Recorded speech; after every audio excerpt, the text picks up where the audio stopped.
Hello friends, welcome back to my channel. मेरा नाम है गुंजन और आज हम लोग जानेंगे रीड्स के बारे में। ओके, तो हम पहले ये जानेंगे कि रीड्स क्या होते हैं और रीड्स के कितने प्रकार होते हैं, मतलब कितने टाइप्स होते हैं रीड्स के, ये हम लोग आज जानेंगे। तो ठीक है, तो आप पहले ये समझ लीजिए कि रीड क्या होता है। तो रीड ये कोर्ट या फिर जुडिशरी के द्वारा जो आखिरी आदेश जारी किया जाता है उसे ही कहा जाता है रीड। मतलब अगर वो रीड रीड का पालन आपने नहीं किया तो आप सज़ा के पात्र भी हो सकते हैं। ओके, तो यही होता है रीड, जो कि जुडिशरी या फिर कोर्ट के द्वारा जो आखिरी आदेश हमें भेजा जाता है उसे कहा जाता है रीड। तो आपको इतना बात समझ में आ गया होगा रीड मतलब क्या होता है। अब हम जानते हैं पांच उसके प्रकार जानते हैं। ठीक है, 5 प्रकार होते हैं रीड के। तो वो 5 रीड्स कौन कौन से हैं? तो पहला रीड है बंदी प्रत्यक्षीकरण, मतलब हेबिस कॉर्पस। हेबिस कॉर्पस जो कि बंदी प्रत्यक्षीकरण है। दूसरा होता है परमादेश, जो मैंडेमस कहा जाता है। परमादेश मैंडेमस। थर्ड है प्रतिषेध, प्रोहिबिशन। प्रतिषेध प्रोहिबिशन। फोर्थ है उत्प्रेषण लेख, सर्टियोररी। सर्टियोररी उत्प्रेषण लेख सर्टियोररी। और फिफ्थ होता है वो अधिकार पृच्छा, क्यो वारंटो। अधिकार पृच्छा, क्यो वारंटो। ओके, तो ये 5 रीड्स हमें ध्यान में रखने हैं और इसको अब हम डिटेल में जानते हैं।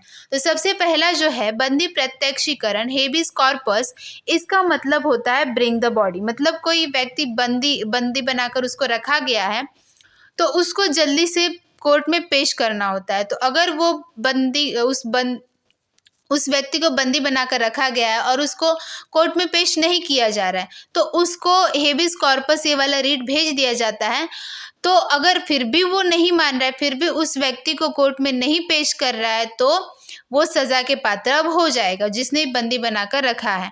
सपोज कि पुलिस है, तो पुलिस ने एक किसी व्यक्ति को अपने जेल में उसको बंदी बनाकर रखा हुआ है और कोर्ट उसको बोल रहा है कि आप उस व्यक्ति को लेकर पेश कीजिए आप कोर्ट में, और फिर भी वो पुलिस नहीं कर रहा है ये हेबिस कॉर्पस भेजने के बाद भी, तो वो पुलिस क्या हो सकता है? सज़ा के पात्र हो सकता है। तो ये जो आखिरी आदेश है बंदी प्रत्यक्षीकरण, हेबिस कॉर्पस, ये आदेश न मानने पर क्या होगा? उनको सज़ा होगा। तो ये इस आदेश को क्या कहा जाता है? बंदी मतलब किसी व्यक्ति को, मतलब बंदी जिसको बना कर रखा है उसको पेश ना किया जाए तो कौन सा रीड भेजा जाता है उसके पास?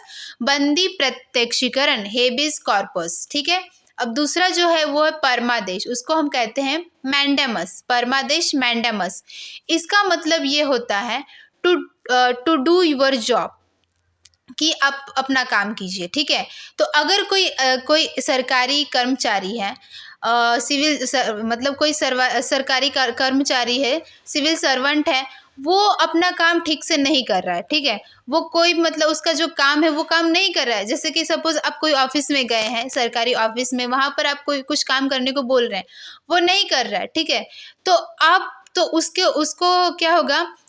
उसको कोर्ट क्या भेजेगा? परमादेश भेजेगा, मतलब मैंडेमस ये वाला आदेश भेज देगा कि आप अपना काम ठीक से नहीं कर रहे हैं। तो इस रीट को भेजने के बाद भी अगर वो ठीक से काम नहीं कर रहा है, अपना काम नहीं कर रहा है, तो क्या होगा? वो सज़ा के पात्र हो जाएगा। तो इसका यही, तो आपको समझ में आ गया परमादेश क्या होता है? मैंडेमस, कि कोई सरकारी कर्मचारी अपना काम नहीं कर रहा है तो उस वक्त क्या भेजा जाता है? परमादेश भेजा जाता है, मैंडेमस। तो ये जो होता है ये रीट लेकिन राष्ट्रपति या फिर राज्यपाल को नहीं भेजा जा सकता है। परमादेश मैंडेमस किसके पास नहीं भेजा जा सकता है? राष्ट्रपति या फिर राज्यपाल के पास नहीं भेजा, क्योंकि वो लोग अपना काम, मतलब उनको ऐसा हम नहीं बोल सकते कि आप अपना काम नहीं कर रहे हैं या फिर कुछ भी। उनको मतलब वो जो मर्जी है वैसा वो कर सकते हैं। ठीक है, अब जो तीसरा जो है वो है प्रतिषेध, मतलब प्रोहिबिशन।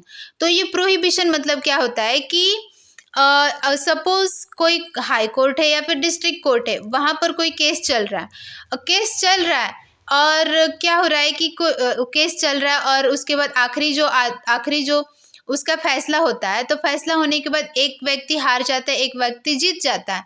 तो जो हारा हुआ व्यक्ति है फिर से उसके ऊपर केस अगर कर रहा है, तो ऐसे बार बार वो केस किए जा रहा है, तो लास्ट में सुप्रीम कोर्ट उस हाई कोर्ट को कहेगा, हाई कोर्ट के पास ये एक आखिरी आदेश भेजेगा जिसका नाम है प्रतिषेध, प्रोहिबिशन। मतलब आप इसको मना कर दो, इस केस को आप मना कर दो, आप इसको मत लो अब। ठीक है, तो अगर फिर भी वो हाई कोर्ट अगर वो केस ले लिया तब वो सजा के पात्र हो जाएगा। किसके किसके वजह से? तो प्रतिषेध, प्रोहिबिशन जो आदेश आया है उसके बाद अगर वो ऐसा कर रहा है तो वो क्या होगा? वो सजा के पात्र हो जाएगा। तो समझ में आ गया प्रोहिबिशन मतलब क्या होता है। अब जो फोर्थ है वो है उत्प्रेषण लेख, सर्टियोररी। तो ये जो उत्प्रेषण लेख है, यहाँ पर ये होगा कि सुप्रीम कोर्ट या फिर हाई कोर्ट अपने लोअर कोर्ट से जब डॉक्यूमेंट्स मांगती है किसी केस का, जब फैसला हो जाता है, अगर सपोज हाई कोर्ट ने कोई फैसला दे दिया है किसी केस का, तो सुप्रीम कोर्ट को अभी भी उस पर डाउट है, या फिर डाउट नहीं बोल सकते, लेकिन उसको जब जो भी कोई भी केस हार गया है वो जाकर अगर उससे कहेगा सुप्रीम कोर्ट या फिर हाई कोर्ट से, मतलब अपर कोर्ट से, कि इन्होंने ऐसा ऐसा फैसला लिया है, इन्होंने किस बेसिस पर ये फैसला लिया है, इनके पास कौन से सबूत हैं, तो ये जब उनसे बोलेगा सुप्रीम कोर्ट से, तो सुप्रीम कोर्ट क्या करेगा? अपने हाई कोर्ट से पूछेगा कि आप डॉक्यूमेंट्स दिखाइए, आप उसके सबूत दिखाइए जिसकी वजह से आपने ये फैसला लिया है। तो उसको वो सारे डॉक्यूमेंट्स दिखाने होंगे और वो सबूत दिखाने होंगे, तभी वो क्या होगा कि नहीं तो क्या होगा कि सर्टियरी जो भेजा जाएगा, तब यही बात समझ लेना है कि उसको डॉक्यूमेंट्स अब दिखाने हैं। अगर वो डॉक्यूमेंट्स नहीं दिखाएगा तो क्या होगा कि वो सज़ा के पात्र हो सकता है। तो ये उत्प्रेषण लेख का यही मतलब है कि डॉक्यूमेंट्स दिखाना और वही सबूत वगैरह दिखाना। और एक और सर्टियरी का मतलब ये होता है कि जब लोअर कोर्ट के पास अगर बहुत सारे केसेस पेंडिंग में है, तो उसका जो हायर कोर्ट है, अपर कोर्ट है, वो क्या करेगा कि उससे बोलेगा कि अगर आपसे ये कोर्ट, अगर ये आपका केस सॉल्व नहीं हो रहा है तो आप मुझे दे दिए, हम लोग सॉल्व कर देंगे, उसको सॉर्ट आउट वो करेंगे। जो उनके अधिकार में आ रहा है वो क्या करेंगे, वो केस लेकर वो क्या करेंगे, सॉल्व करेंगे। तो इस तरह से सर्टियरी का ये भी होता है। और आपको तो पता ही सर्टियरी का क्या मतलब होता है। यहाँ पर ये होगा कि अधिकार पृच्छा मतलब क्या है, तो क्यों वारंटो, तो यहाँ पर आप ये मतलब उच्च न्यायालय या फिर और कोई भी मतलब न्यायालय वो पूछ सकता है उस व्यक्ति को कि आप किस अधिकार से इस पद पर बैठे हो, इस पद पर आप किस अधिकार से बैठे हो, किस पोजीशन, ये जो पोजीशन है तो इस पद को आप कैसे होल्ड किए हो। ठीक है, अगर कोई व्यक्ति है वो अब देखिए, आपको पता है सरकारी कर्मचारी का रिटायरमेंट एज होता है 60 ईयर्स, लेकिन वो 62 ईयर्स का है और फिर भी वो वहाँ पर काम कर रहा है। ठीक है, तो यहाँ पर उसको ये रिट भेजा जा सकता है अधिकार पृच्छा क्यो वारंटो कि आप इस जॉब के पात्र आप नहीं है, इस पोजीशन के पात्र आप नहीं, आप फिर भी कैसे यह काम मतलब ये जॉब कर रहे हो, तब वहाँ पर क्या होगा, अधिकार पृच्छा क्यों वारंटो, ये यहाँ पर रिट भेजा जाएगा। और फिर भी वो आदमी नहीं मान रहा है तो क्या होगा, वो सजा के पात्र हो सकता है। या फिर कोई दूसरा, ऐसा नहीं कि सिर्फ आप बोलेंगे कि एज के ऊपर है, और भी किसी चीज के ऊपर कि अगर वहाँ पे कोई व्यक्ति है, उसको कोई क्वालिफिकेशन चाहिए, उस क्वालिफिकेशन का वो आदमी नहीं है और फिर भी वहाँ पर वो बैठा है, चाहे वो ब्राइब देकर बैठा हो या फिर कुछ भी, तो वहाँ पर भी वो क्या होगा, अधिकार पृच्छा मतलब क्यों वारंटो, ये रिट वहाँ पर भेजा जाएगा। ओके, तो अब देखिए जो हाई कोर्ट होता है या फिर सुप्रीम कोर्ट होता है, उसके पास कौन से अधिकार की वजह से ये रिट भेजेगा। तो जो सुप्रीम कोर्ट होता है वो फंडामेंटल राइट मतलब आर्टिकल 32 के अधिकार से वो क्या करेगा, रिट भेजेगा।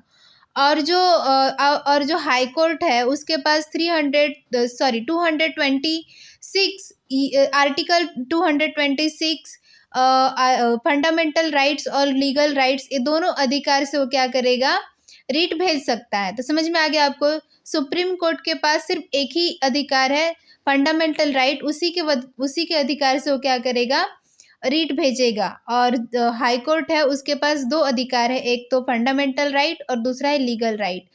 तो इस अधिकार से ही वो क्या करेगा, रिट भेजेगा। ठीक है, तो जो सुप्रीम कोर्ट का है वो है आर्टिकल 32 के अधिकार से भेजेगा, और हाई कोर्ट जो है वो 226 आर्टिकल 226 के अधिकार से रीट भेजेगा। तो आई होप आप लोगों को ये सारे रीट समझ में आ गए और रीट क्या होता है ये भी आपको समझ में आ गया है।